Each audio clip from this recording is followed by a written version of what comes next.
Bom, eu confesso que fico feliz, né, o pastor falar todas essas palavras aí, mas a gente tem consciência que a gente é um homem comum, cheio de limitação, de dificuldade, mas eu agradeço a Deus pela tua vida, a comunidade que o Senhor colocou à sua mão, a responsabilidade desse púlpito aqui e a oportunidade que você nos dá essa manhã de expor alguns versículos da palavra de Deus. Não vamos ficar num texto só. Eu entendi que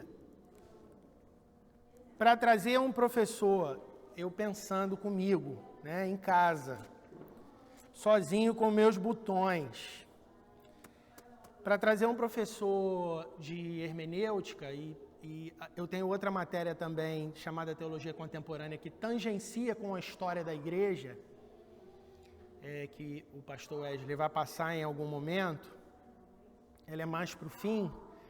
Para trazer um professor dessas duas disciplinas, eu entendi em casa que ele queria que nós também, com os textos bíblicos, nós também tangenciássemos com a história da igreja.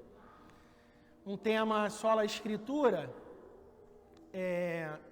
um dos 5 que foram bem pulsantes na vida de Lutero, e que trouxeram de novo a igreja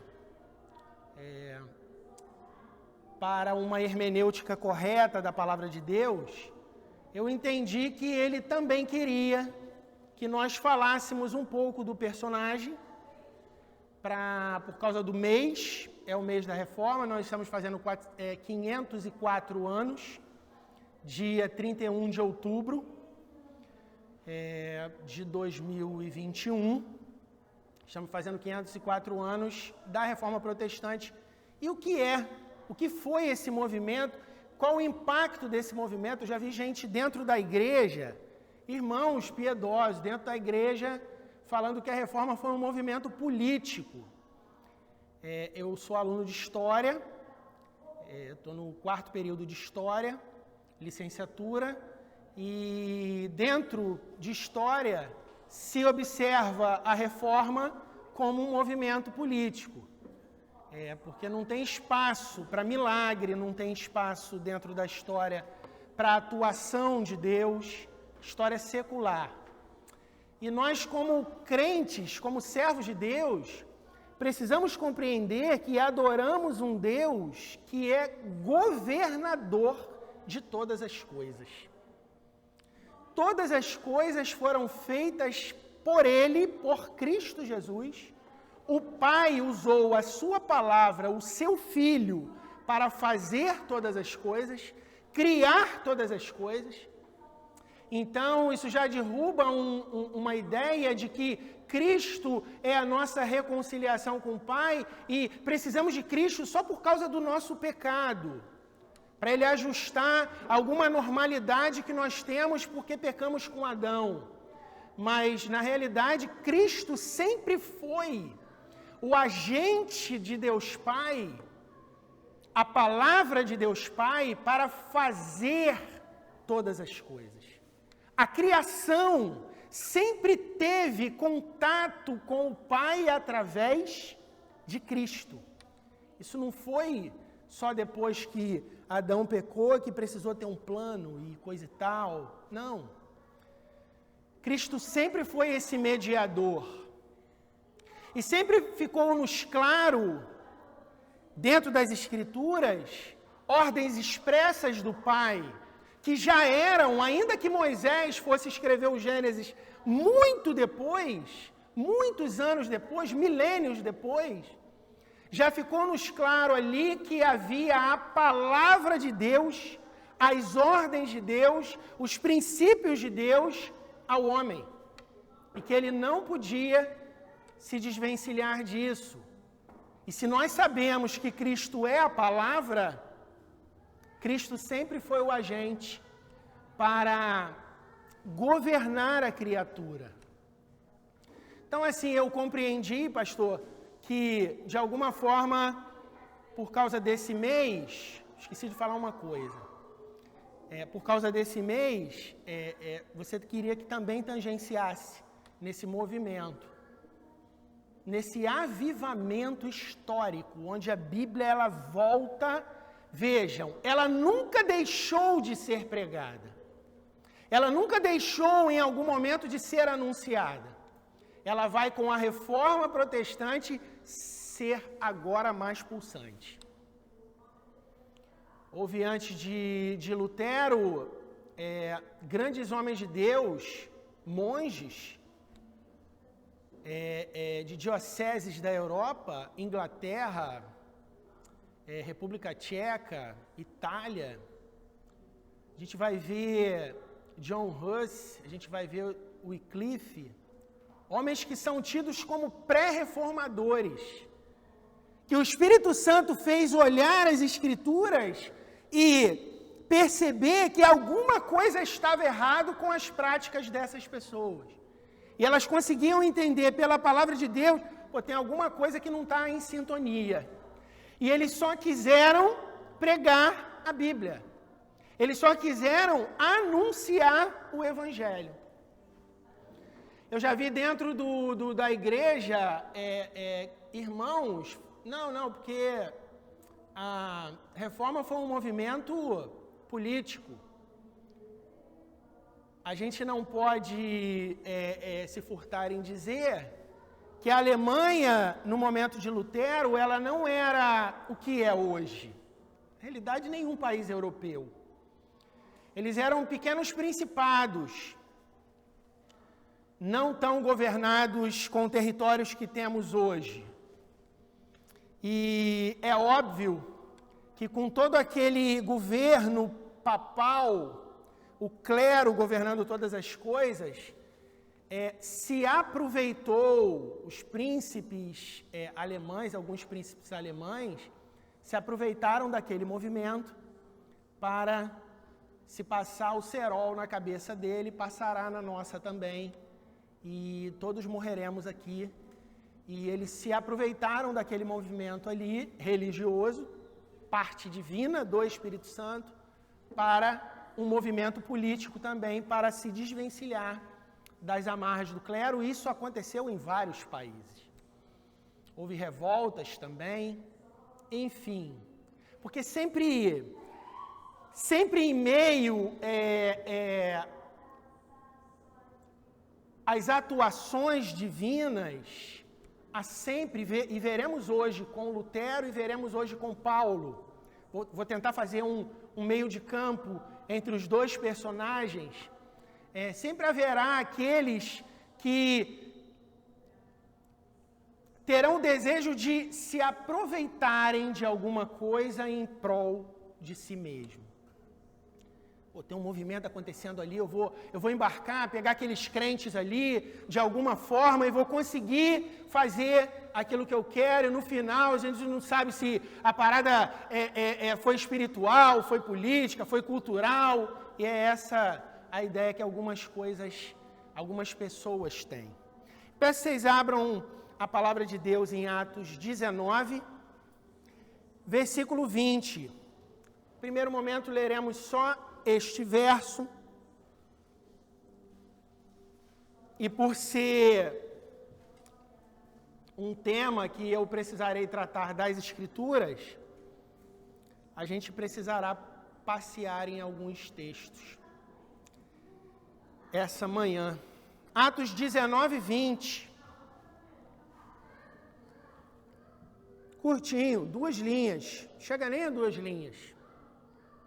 Assim, a palavra do Senhor crescia poderosamente e prevalecia.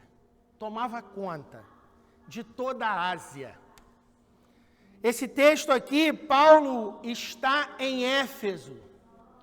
Éfeso, nós vamos falar mais tarde, a estada de Paulo em Éfeso. Éfeso foi o grande empreendimento de Paulo. No texto que a gente vê no capítulo posterior, o capítulo 20, Paulo vai se despedir dos presbíteros que ele instituiu na cidade de Éfeso, ele vai dizer que ficou 2 anos ali. Em outro texto, nós veremos que ele ficou 3. Tem um lapso de, numa segunda viagem, ele passa por Éfeso e fica um tanto de tempo. Depois ele passa por Éfeso novamente, numa terceira viagem, e aqui ele está se despedindo. Ele fica um pouco mais de tempo. Então, para não sermos cirúrgicos, ficou algo em aproximadamente 3 anos. Nenhuma cidade aproveitou tanto do apóstolo, da presença do apóstolo, como Éfeso. Foi um lugar que deu muito trabalho para ele. Muito. Pregou em sinagogas, pregou em praças, pregou em casas, fez o que pôde para anunciar o Evangelho, e o texto que a gente leu mostra que a palavra de Deus crescia naquele ambiente. As escrituras cresceram ali. Que ambiente é esse? Nós vamos voltar agora, nós estamos mais longe. Nós vamos agora para Lutero, depois a gente volta em Paulo. Vem comigo aqui. Lutero nasceu em 1483, na Alemanha. Ele era filho de classe média e se graduou em artes no início do século XVI, ou seja, alguma coisa perto de 20 anos de idade. Era desejo de seu pai seguir na área do direito, mas em 1505, olha aí, estudou história do Brasil, a gente está alguma coisa sendo descoberto meio caô, né, cara? Porque já tinha gente aqui, né? Sendo descoberto por quem? Sendo descoberto pelos europeus, sendo descoberto pelos portugueses, pelos espanhóis. Mas deixa estar que já tinha gente aqui. Já tinha gente dominando aqui no espaço, né? Os índios já estavam aqui. Mas por que essa galera consegue atravessar o Atlântico e chegar aqui? Isso tem muito a ver com o que está acontecendo na Europa na época de Lutero. Antes que a reforma acontecesse, que vai acontecer um pouco depois desse 1505 aqui, antes que a reforma acontecesse, já havia um movimento pulsando cultural na Europa. Alguém pode me ajudar e dizer qual é? É esse mesmo. A Renascença. Um apelo cultural na Europa volta à baila, século XIV, século XV. É nesse ambiente aí que alguns cientistas começam a olhar e fazer uma espécie de forma de se locomover pelos astros. A gente tem Galileu Galilei, nesse período aí. Então a Renascença está descobrindo as Américas. Eu vou precisar da Renascença daqui a pouco, para ver como é que é Deus quem governa as coisas, como a mão de Deus é quem faz aquilo que Ele quer. Até esse movimento que é cultural, ele está sendo feito porque Deus quer. Então assim, Lutero vai seguir a vida dele. 1505, ao passar por uma terrível tempestade, teve grande temor. Filiou-se a um mosteiro da ordem agostiniana. Agostinho viveu alguma coisa 1100 anos antes de Lutero. Sua primeira missa foi celebrada em 1507. Estava se formando para ser padre. E nesse se formar para ser padre, ele tem contato com muitas outras coisas, mas também com as escrituras. O movimento da reforma protestante, ele precisava acontecer com quem tinha a Bíblia na mão. Então ele precisava acontecer dentro da igreja. Por um longo período, Lutero passou por grandes crises espirituais. A gente vai entender por quê. Porque todos nós passamos. Por temer que Deus não o aceitasse. Esforçou-se em longas penitências para alcançar o favor de Deus. Na doutrina católica, a justificação se dava de forma gradual através do batismo, da fé, das obras e das penitências. Basicamente, a teologia da salvação mediante as obras, algo assim, eu vou fazendo um pouquinho, eu vou agradando a Deus e Ele me olha de lá, e aí porque eu agradei, porque Ele me olhou, Ele me agracia com alguma coisa. Por eu ser muito obediente, eu consigo aquilo que Ele quer. E dentro de nós existe a certeza de que ninguém é perfeitamente obediente. E é por isso que ninguém tem paz. Porque no fundo, todo mundo sabe que não sou eu que consigo produzir. E se eu amparo a minha religião em algo assim, eu nunca terei paz. E era o caso dele. E ele não tinha quem. Por isso é que a parada, por isso é que o milagre precisa ser gerado pelo próprio Deus. Em 1511, uma viagem a Roma, ele constatou a depravação e a luxúria do clero. Foi ao epicentro espiritual do mundo, Roma. Lá estavam o Papa e a grande cúpula do clero. Não haveria lugar mais espiritual, se a gente fosse olhar por esse prisma, para alguém entender que eu estou bem, eu cheguei no centro do mundo, eu cheguei no lugar onde o sumo sacerdote de todos os cristãos está. Tudo que eu fizer aqui vai ser agradável a Deus e eu vou sentir a paz que eu preciso sentir, que eu nunca senti. O grande sacerdote mediador entre os homens estava ali, dentro da doutrina católica. E dentro da doutrina que ele cria. Não havia melhor lugar para estar, mas o comércio baseado na idolatria, guarda isso, o comércio baseado na idolatria, faziam com que as indulgências pulsassem no entorno da Catedral de São Pedro. Vendia-se tudo. Eu estudei história na 7ª série, 6ª série, lembro disso. Eu lembro bem que na 7ª série a gente viu Reforma Protestante. Eu lembro que uma professora falou que se juntasse... há um texto histórico sobre isso, fazendo uma crítica sobre aquilo que a Igreja Católica vendia.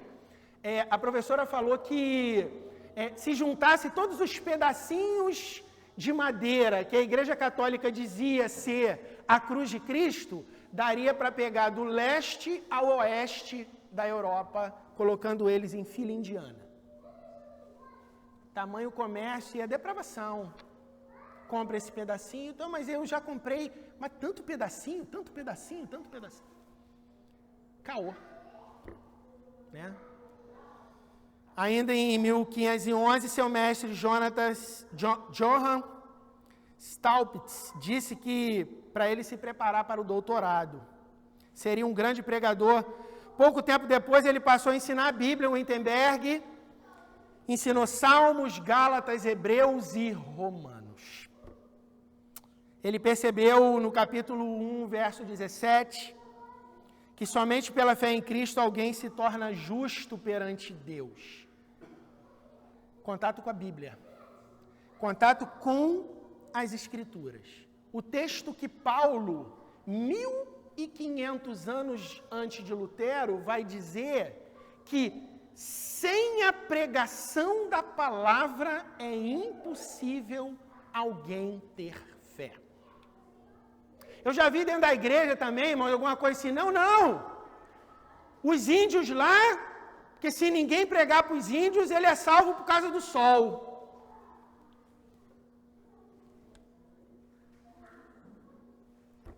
Se a Bíblia diz que a salvação só se dá mediante a exposição da palavra, como é que alguém pode ser salvo sem a pregação da palavra?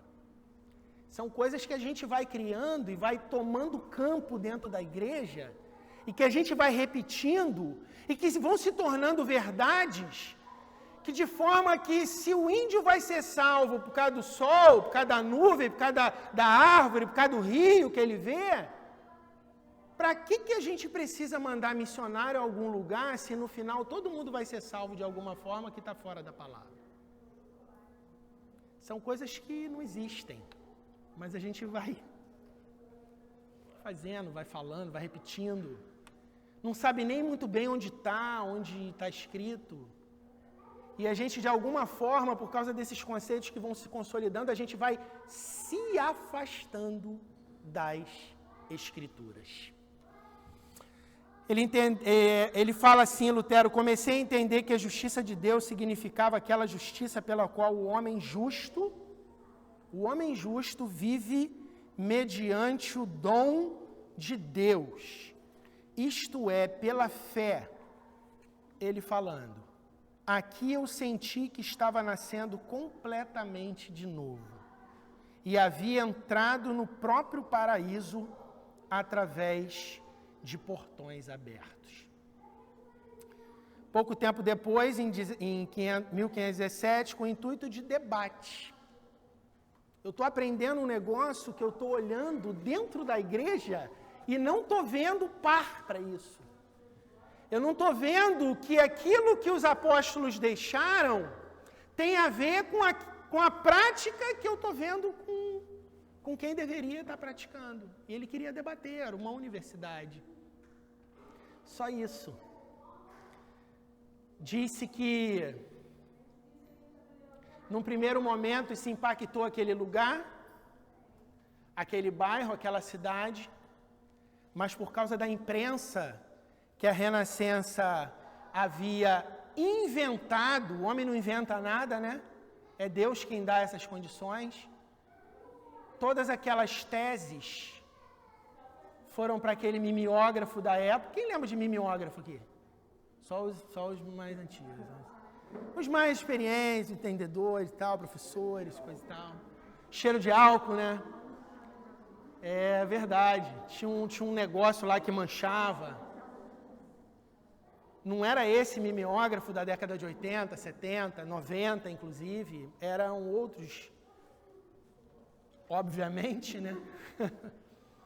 E aquelas teses, a reforma ela vai começar a pulsar em outros lugares. Lutero vai ficar recluso, vamos terminar com ele aqui. Ainda, só mais uns 5 minutos. Ele vai ficar recluso e nessa reclusão ele vai interpretar a Bíblia das línguas originais para o alemão, que é seu idioma. Calvino faria isso com o francês, John Huss fez isso com o inglês. Vejam, todos esses documentos que estavam na mão de alguns poucos, eles começam, por causa da renascença que ocorreu anteriormente, a ir para as mãos de mais pessoas. As escrituras vão ter mais fluidez, escolas serão feitas com o intuito de ensinar a Bíblia. Lutero, Melanchthon são muito responsáveis por isso também. Dentro de todo esse mecanismo que acontecia, eu preciso citar isso, está aqui. 3 anos depois, a reforma já era uma realidade. Eu não li isso em algum lugar, isso eu vi no filme, e muito provável ser isso verdade, no filme dele.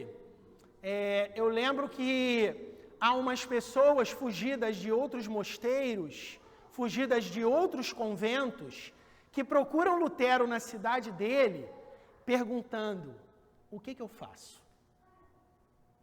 Eu olho para onde? Eu creio em quê? Porque eu estou vendo que aquilo que eu olhava e colocava minha fé até agora não tinha sentido. Que responsabilidade, irmãos. Que responsabilidade no texto que a gente leu também de Paulo, ele chegar num lugar que tem a sua cultura, tem as suas religiões, tem aquilo que eles entendem que estão fazendo que já está certo, porque papai e mamãe ensinou, e ele chega ali e fala: não, o evangelho é a palavra. Aí essas pessoas viram para ele, assim como 1500 anos vão fazer com Lutero, viram para ele e falam: beleza, eu faço o quê? Eu creio em quê? Eu olho para onde? Em quem eu deposito a minha vida? Quais serão as consequências dessa nova decisão? Como é que vai ser o meu modo de vida a partir de agora? Estou conseguindo fazer ponte entre o personagem Paulo, usado por Deus, e o personagem Lutero, que é o tema dessa manhã? Estou conseguindo fazer essa ponte? Me ajudem. Amém. 3 anos depois de tudo que aconteceu em Wittenberg, aparecerá na Alemanha, numa cidade que eu acho que tem o nome de Zwickau. Eu acho que é isso, eu tentei procurar a pronúncia. E vão dizer que não precisa ser muita escritura. Nós também somos iluminados pelo Espírito. E Deus está nos mostrando que além das escrituras, podemos fazer outras coisas também. A gente pode agregar mais essas paradinhas junto. Tem a escritura é boa, mas tem outras coisas que Deus está me mostrando que também precisam ser inseridas nesse movimento. Olha como é sutil. A gente tem, em quem prega as escrituras, uma perseguição aberta, inquisições como Lutero passou, como Paulo passou em Éfeso, e nós leremos esse texto, e perseguições veladas de pessoas que estão ali, que querem ajudar, mas em algum momento elas podem desvirtuar o caminho daquilo que está sendo feito. Adão, ele foi criado para resplandecer a glória de Deus. Gênesis 1, 26 e 27. Façamos o homem para a nossa glória, para refletir a nossa glória. O homem foi criado para refletir a dignidade e a honra de Deus. Mas com o pecado veio também a queda. Gênesis 3, de 1 a 8. E com a queda veio a morte desse homem. Olha que interessante. Adão ficou tão perdido que ele não só não sabia o caminho de volta para voltar ao Criador. Não foi só isso. Adão, ele ficou tão perdido que ele não foi só assim, e a porta é qual mesmo? Não. Ao ouvir a voz de Deus, ele ainda fugiu. Isso nos mostra que se mesmo o único personagem com sua esposa que tinha uma comunhão perfeita com o Criador não soube voltar, nenhum de seus filhos vai escolher procurar Deus. Em nenhum momento. Fulano nasceu, ele é bom, não, esse sim. Não, eu até entendo que é o Espírito Santo quem esclarece, mas com fulano foi diferente. Ele procurou. Ninguém procura. Ninguém é capaz. Porque a rigor todo mundo nasce morto. Como assim? Sim. A gente tem vida, come, bebe, dorme, se diverte, ri, chora. Mas espiritualmente todos os homens nascem mortos. E nada do que ele faz consegue trazer a paz. Isaías vai nos dizer que todos os ímpios não têm paz. E aí a gente consegue compreender qual era a crise de Lutero e qual é a crise de todos os homens. A falta de paz, uma angústia que não passa, que eu uso drogas, eu uso sexo, eu uso diversão, e eu preciso de uma outra diversão, porque o prazer daquela já acabou, e eu não consigo completar isso nunca. A estada de Paulo em Éfeso, vamos ler agora o capítulo 19, um pouquinho mais. Vamos do versículo 8. Atos 19, versículo 8.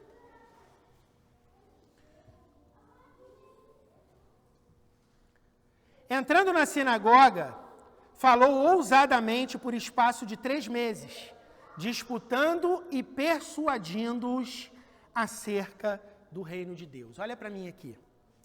Cada cidade que próprio Jesus foi assim. Há uma alusão em Lucas 4, onde, tirando de Paulo, vamos em Jesus, alguns anos antes, uns 30 anos antes de Paulo. Jesus entra numa sinagoga de Nazaré e ele abre o livro de Isaías e lê o livro de Isaías no capítulo 61 da nossa edição e fala: hoje se cumpriu o que está escrito aqui. O que eram as sinagogas? As sinagogas, por esse tempo, elas estão espalhadas pela Europa.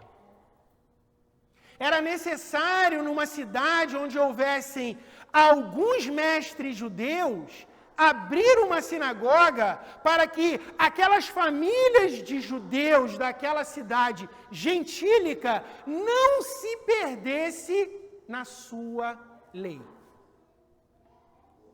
Então, assim, alguns mestres judeus, em Filipos não tinha, mas em Éfeso, em Corinto, em Tessalônica, em Colossos, alguns mestres judeus se preocupavam em fazer o quê? Vamos fazer uma sinagoga aqui para que nós continuemos perseverando na palavra, aguardando o Messias chegar. E aí, onde esses personagens vão procurar pregar o Evangelho? Nas sinagogas, porque lá está o povo que aguarda a promessa, aguarda a chegada do Messias. E Jesus fala assim: sou eu. Imagina o impacto. Ué, esse cara os irmãos dele não foram criados aqui? Ué, ele? Como assim esse texto diz respeito a ele? O que ele está dizendo? Está meio louco? Paulo, nas cidades onde chegava, lia um texto do Antigo Testamento, disputava com os mestres de lá e, infelizmente, irmãos, eu não sei como é que isso acontece. O maior problema que Paulo tinha era com os religiosos judeus. O maior problema que ele tinha era com aqueles que aguardavam quem tinha que chegar. E a comunidade gentílica que morava ali perto, que sentava nas últimas cadeiras, eram normalmente as que criam. Em Éfeso, ele de alguma forma é expulso da sinagoga e um tal de tirano. Vamos continuar o texto. Verso 9. Mas como alguns deles se endurecessem e não obedecessem, falando mal do caminho, falando mal do cristianismo, perante a multidão, retirou-se deles e se separou os discípulos, disputando todos os dias na escola de um certo tirano. Quem é esse cara? Um cara virou para Paulo e falou: eu tenho uma escola, pastor. Eu tenho que maneiro, né? Eu tenho um salão de festa ali, tá ruim para tu? Então, tem um salão de festa ali para a comunidade cultuar a Deus, celebrar o meu nome. Não dá aí? Dá aqui. Não dá nesse salão? Dá em caverna também. Desde que tenhamos responsabilidade com as Escrituras. É possível em qualquer lugar. O lugar separado, a igreja da época, que deveria ser aquela acolhedora desse avivamento que chegava, o entendimento físico daquilo que nós aguardamos, nós não queremos isso. Nós queremos continuar com as nossas práticas gélidas e mofadas religiosas que fazemos todos os sábados. Eu consigo ver alguma coisa nesse personagem no ano 55, parecido com Lutero, no ano 1500 e pouquinho. E com a gente? Ó, eu até entendi que a Bíblia diz isso, mas não tem mais, cara. Eu até entendi que as escrituras falam isso, mas nossa denominação pensa assim. Ah, entendi.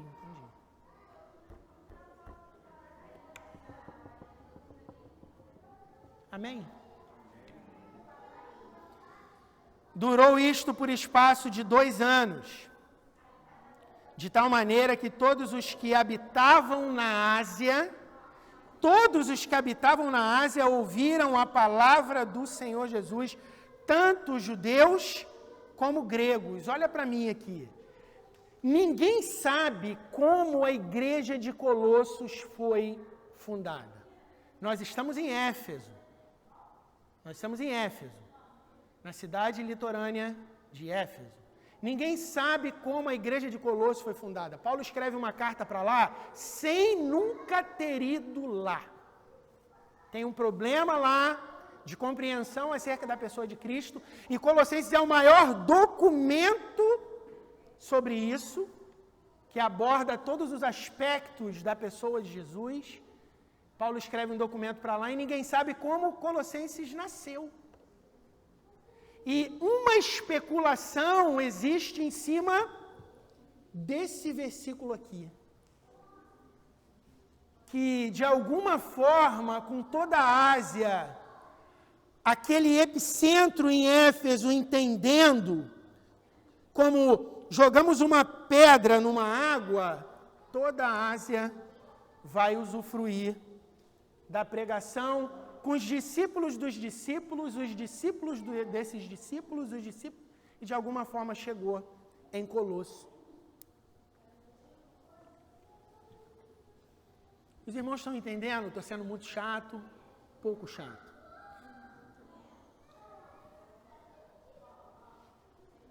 Porque a gente não tem domínio disso, cara. A gente não tem domínio daquilo, hoje então, mais ainda. Isso está indo para a internet? Eu não sei onde isso vai chegar. Se lá não tinha, porque a rigor é o Espírito Santo quem faz.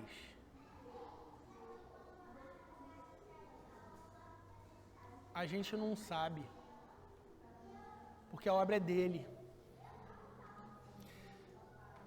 Durou isso por espaço de 2 anos, já falei, verso 11.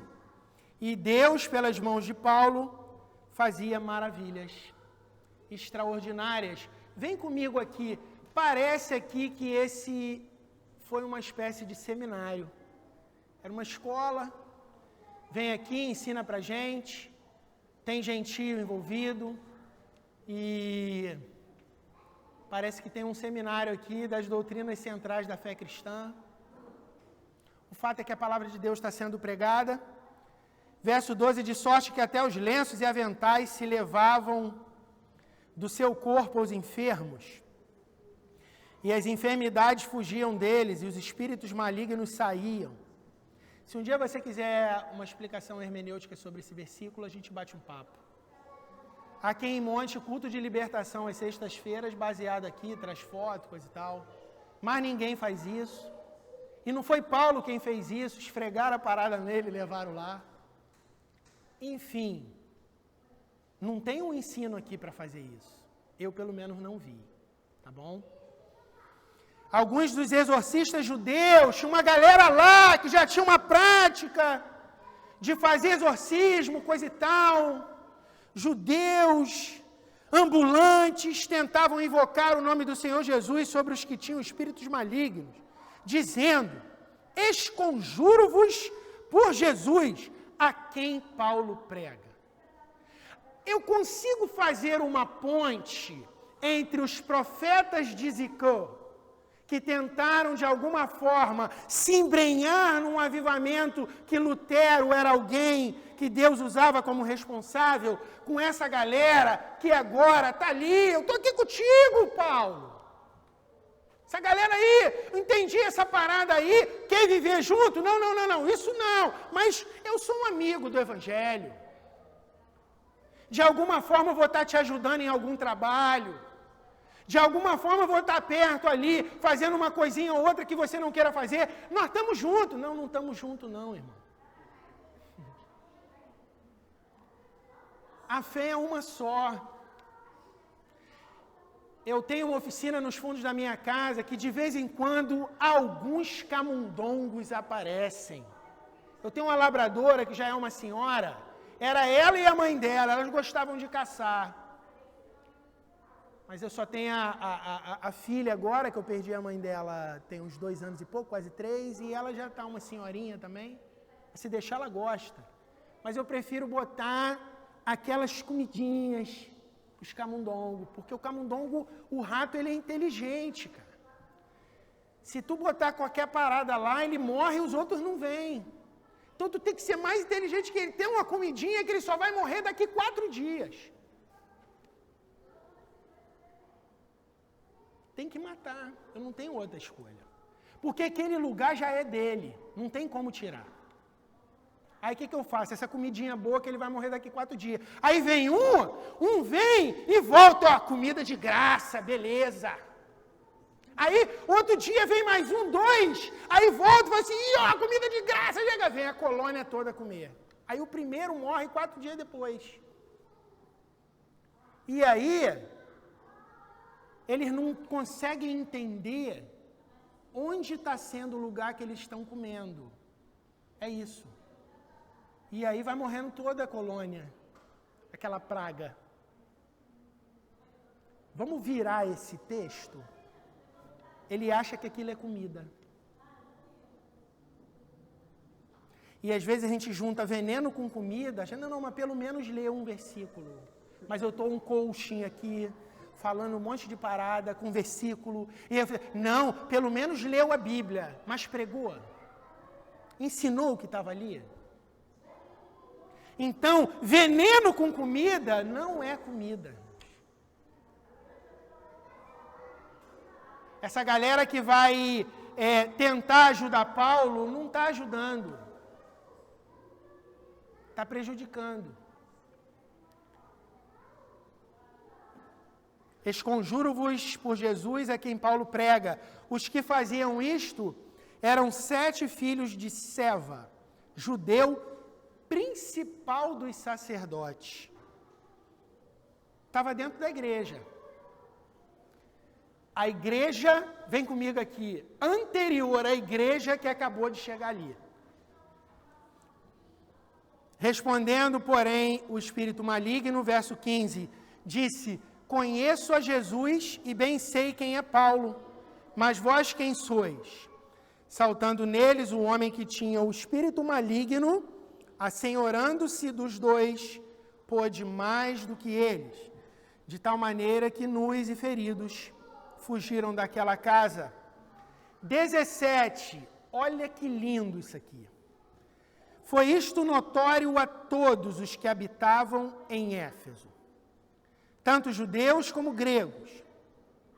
Caiu temor sobre todos eles, e o nome do Senhor Jesus era engrandecido.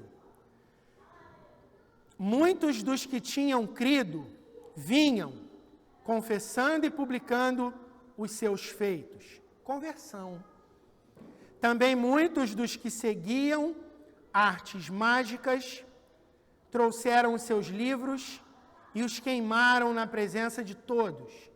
Feita a conta do seu preço, acharam que montava a 50.000 peças de prata. Assim a palavra do Senhor crescia poderosamente e prevalecia. Ah, linda uma história, né, cara? Maravilha. A gente pensa se fosse num filme norte-americano, né? Sobretudo década de 60, 70, 80, que hoje os filmes não têm fim, né? Fica, o que vai dar, o que vai dar, e no final, cadê? Não tem fim, né? Mas normalmente o filme norte-americano terminava com aquele final feliz, né? Coisa do sonho americano, aquela coisa, que a gente vai ser rico.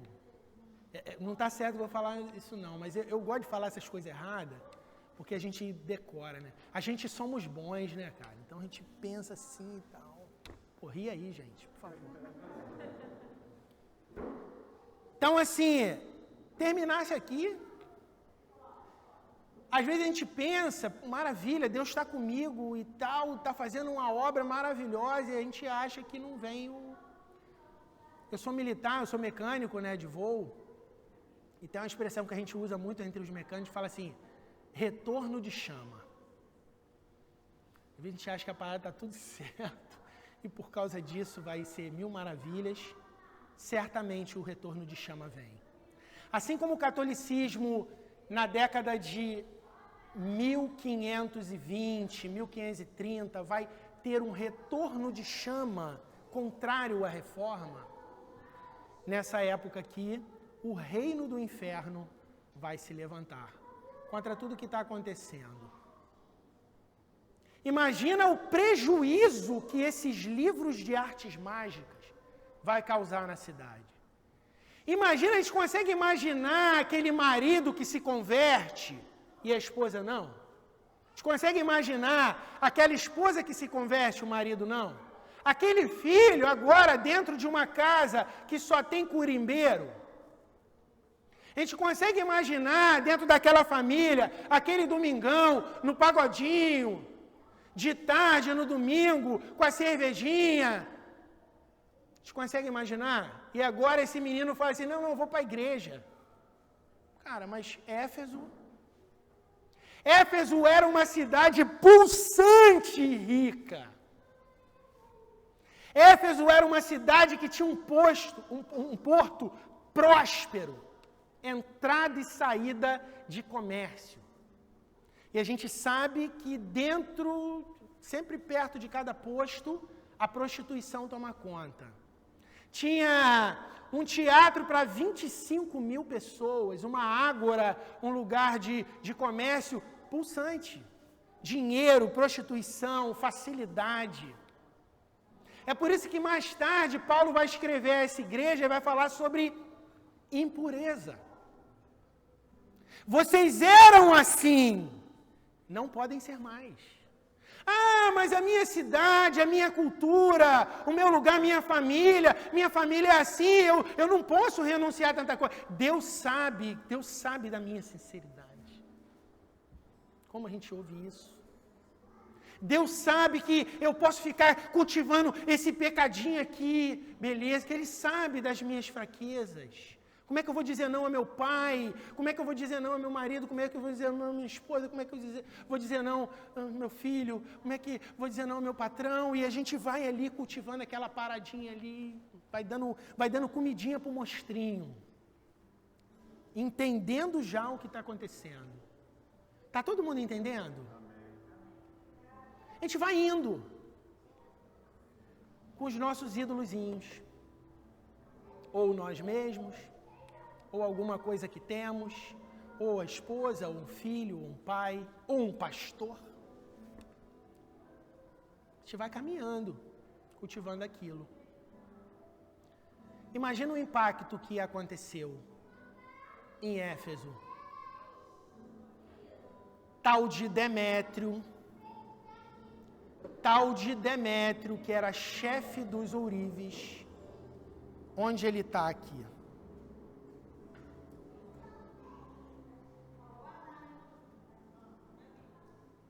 (23) Pastor, até que horas? Pode falar mesmo? Beleza, tá bom. Isso vai dar o quê? Eu nem vi que hora que eu peguei. 15h20 por aí. Tá bom, tá ótimo, excelente. Pastor deixou ir até 2h.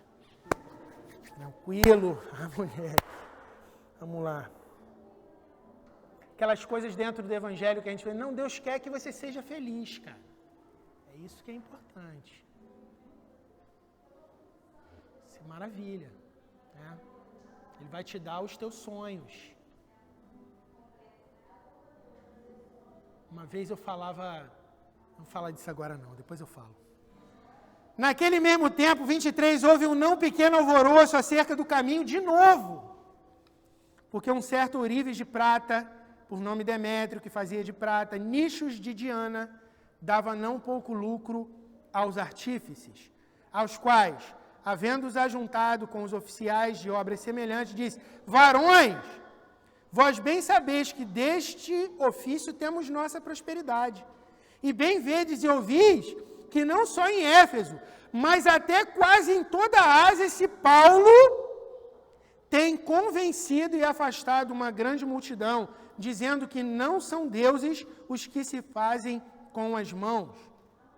Não somente há o perigo de que nossa profissão caia em descrédito, mas também de que o próprio templo da grande deusa Diana, Artemis também, seja estimado em nada, vindo a majestade daquela que toda a Ásia e o mundo veneram a ser destruída. Se a gente for a Aparecida, aqui, a 270 quilômetros daqui, tudo gira em torno dali. Se um dia acabar, vão ter que procurar outros ofícios, porque gira em torno de Cidinha. Todo respeito à fé dos outros, precisamos dizer que ela está errada. Biblicamente falando, o cristianismo, ele fala de Cristo. Ele não enaltece mais ninguém. Era o que estava acontecendo aqui. Eles vão se reunir para ir contra a tudo que está acontecendo. Imagine o cara que se converteu, que era um dos ajudantes de fazedor de... Ele vai viver de quê agora?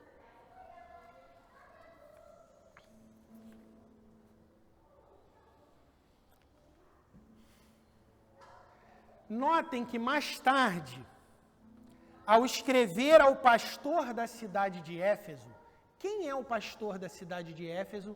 Pouco tempo depois, Paulo deixa quem tomando conta da cidade? Me ajudem, sem medo, sem medo. Timóteo, excelente. Paulo mandou permanecer nas Escrituras. 1 Timóteo 4, 13 a 16, 2 Timóteo 3, 16 e 17, e abandonar as fábulas e as novidades.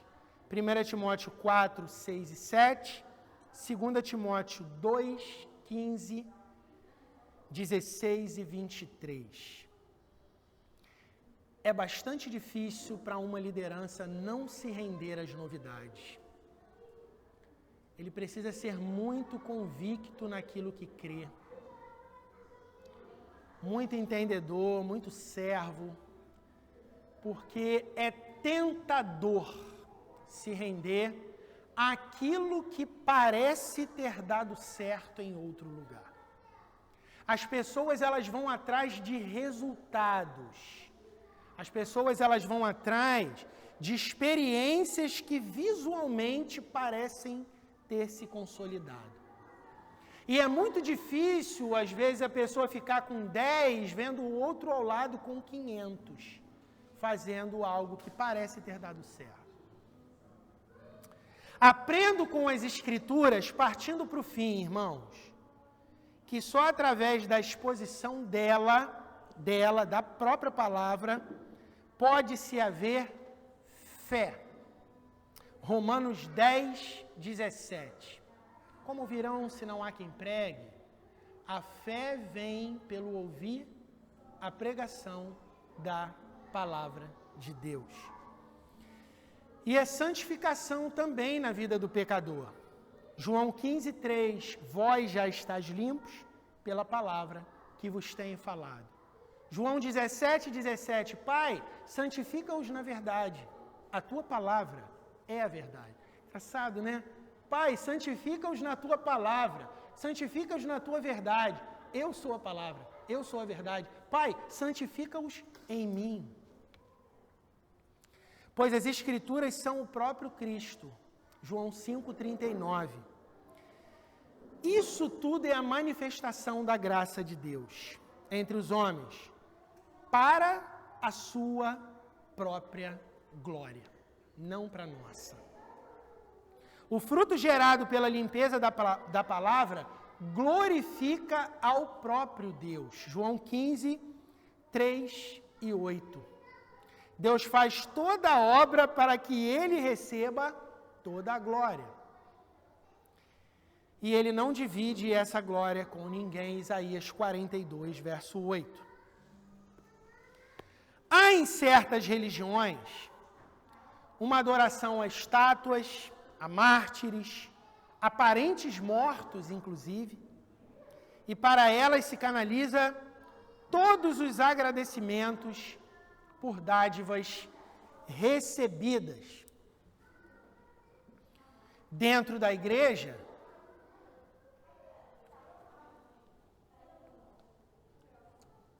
é água mineral? Com bolinha? Com bolinha é maneiro, hein, cara? Com bolinha eu nunca fui tratado com água mineral com bolinha, não. Então, eu também sabia que tinha bolinha. Não é com gás, não? É com gás, não é não? Tem um leve... Próxima vez que eu vier, pode ser com gás? Tô brincando. Me amarra em água com gás. Eu pensei que fosse. E tinha aqui estourado algumas, coisa e tal. Mas tá mesmo levezinho aqui. Dentro da igreja que se chama evangélica, vemos que muitos líderes pensam ter o direito de receber devoção. Muitos deles consideram-se mediadores de seus rebanhos e, inclusive, dignos de glória. O evangelho se perde onde se perde a Bíblia. Eu li num livro de Hendricks uma vez, eu acho que foi o Ensinando para Transformar Vidas. Acho que foi esse. Que ele falava que ou o pecado o afastará desse livro, ou este livro o afastará do pecado. Não tem como as duas coisas andarem juntas. O evangelho se perde onde se perde a Bíblia. Se isso acontece, Cristo é colocado em segundo plano e a fé é naturalmente canalizada para outros ídolos. A própria pessoa, algum bem físico, um objetivo a alcançar, um guru e etc. Cultos não são entretenimentos. E igreja não nasceu para gerar eventos para enaltecer o homem. Pregações não são estratégias de marketing, técnicas terapêuticas, palestras de autoajuda baseadas em coaching. Como eu já ouvi, irmãos, igreja certinho, o cara lá usava roupa certinha, tal, louvor, tudo direitinho, oferta, oração. O camarada abria a Bíblia e Davi, coisa e tal, passou a espada na cabeça de Golias, coisa e tal. O gigante é teu patrão, o gigante é tua esposa, passa a espada na cabeça desse gigante. E, cara, e você não vê a figura de Cristo em momento nenhum durante a pregação. O cara sai no domingo à noite energizado para segunda-feira enfrentar o patrão e bater de frente com quem está dando dinheiro para ele. Chega em casa e bate de frente com a esposa. Gente que ora para o cônjuge morrer. Porque é o Golias dela. Porque ele aprendeu isso no púlpito. No púlpito. Você pode, você é capaz. Não tem como, irmãos, a mensagem do coaching se coadunar com o evangelho. Porque eu não tenho nada de bom dentro de mim. Não tem, são coisas antagônicas. Antagônicas. Ao passo que o Golias sou eu. E o tipo de Cristo Davi, quem mata quem eu sou. Mas isso é muito impopular. Porque isso não tem o que eu fazer agora. Eu vou usar isso para quê amanhã? Entende? O evangelho ele é eterno. A igreja foi concebida por Deus para proclamar o Cristo da palavra, Mateus 28, 19 e 20. As pregações, elas devem ir além das necessidades da cultura local. As pregações precisam focar no pão do céu. Só assim será possível o pecador enxergar quem de fato ele é. Miserável. Não precisamos ficar preocupados com quem achará o discurso bom ou ruim. É o Espírito Santo de Deus quem envia o pecador e o converte. Dá uma olhadinha em João Batista, um cara pregando no deserto, um discurso altamente impopular. iam lá vê-lo. Quem levava? Aquela inquietação que existia naquele alvorecer ali do primeiro século, foi João Batista que fez? O próprio Deus. Um cara com um discurso altamente impopular, tosco, no deserto, lotava de gente indo atrás. Deus, irmãos, Deus. Falando no Espírito Santo, é sempre bom lembrar que Ele é Deus. E sendo Deus um Deus que não é de confusão, o Espírito Santo também não confunde os crentes. Ele sempre usará as Escrituras que Ele inspirou para realizar a sua obra. Logo, nenhuma experiência pessoal pode estar desvinculada das Escrituras. Se estiver, não é de Deus, é confusão. Não, mas eu sei, cara, eu entendo que isso é difícil entender. É porque eu sou íntimo de Deus, entende? Eu entendo que isso é difícil para você compreender. Não é difícil não, cara, eu só nunca li. Você tem alguma coisa que me diga? Não, é porque a intimidade é grande. Eu sou tão íntimo de Deus, cara, que eu tenho uma Bíblia só minha. As músicas do momento de louvor congregacional precisam enaltecer o Deus das Escrituras. Não podem focar no homem. É importante falar sobre isso, porque as músicas são muito didáticas. É mais fácil lembrar o que se canta no culto do que aquilo que se ouve na pregação. Então, se a música não estiver alinhada com as Escrituras, as pessoas ficam com a música, porque é mais fácil a gente desobedecer do que obedecer. Uma vez eu... Vou mandar aqui, tranquilo. Dando aula de vida cristã numa casa e falando que o louvor precisa subir. E eu não posso estar no meio do culto, quero de volta o que é meu. Eu não posso estar no culto, campeão, vencedor.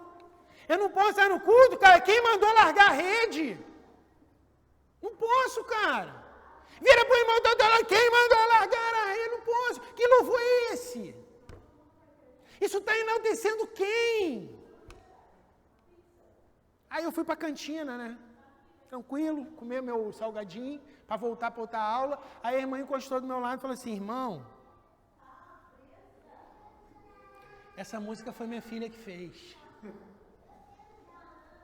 Difícil, irmão. Mas eu falei, uma música. Não, porque foi num momento. Aí vem a experiência. Não vem a Bíblia. Vem aquilo que eu vivi. Não, porque foi num momento difícil. O senhor tem que entender. Eu falei assim, não. Isso é uma música. Eu entendo que é uma música, mas não pode ser louvor. Porque louvor é para lá. Não é entre nós. É tão difícil entender, irmãos. É porque às vezes o meio que a gente está, ele é inebriado por uma situação que a gente não consegue olhar para o que tem que olhar. Está preso ali. Terminando. Certinho. Músicos. Vocês não são levitas. Definitivamente. Aleluia.